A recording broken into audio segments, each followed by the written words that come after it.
দোয়া মাহফিল। সবাইকে জানাচ্ছি সালামের আসসালামু আলাইকুম রহমতুল্লাহি ওয়া বারাকাতুহু। আসলে অনেকগুলি প্রোগ্রাম থাকার কারণে সব জায়গায় অ্যাটেন্ড করতে হবে, আর সাংবাদিক যারা আছে, সাংবাদিক ভাইরা, তারা আমাদের সবচাইতে কাছের লোক।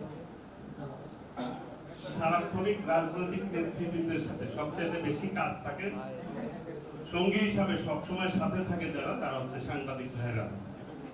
তাদের কাজের প্রতি আমি শ্রদ্ধা জানাই। তারা অনেক পরিশ্রম করে, তারা কিন্তু নিজেদের সংসারে ওইভাবে সময় দিতে পারে না।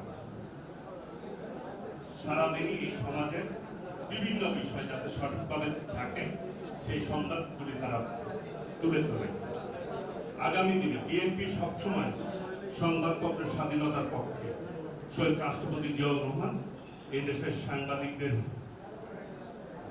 মত প্রকাশের স্বাধীনতা দিয়েছিলেন।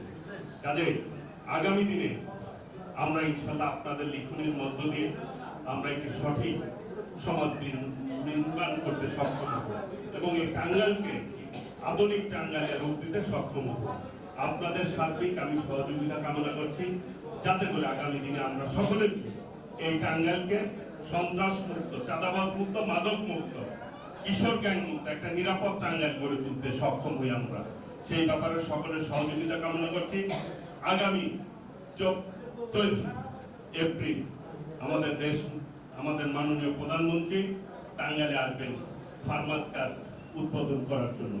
আমি সকলকে সেই প্রোগ্রামে আমন্ত্রণ জানাচ্ছি এবং আগামী দিনে ইনশাআল্লাহ সকলে মিলে কাজ করব এই আশাবাদ ব্যক্ত করে সকলকে ধন্যবাদ জানিয়ে আমি আমার বক্তব্য শেষ করছি। সকলকে ধন্যবাদ।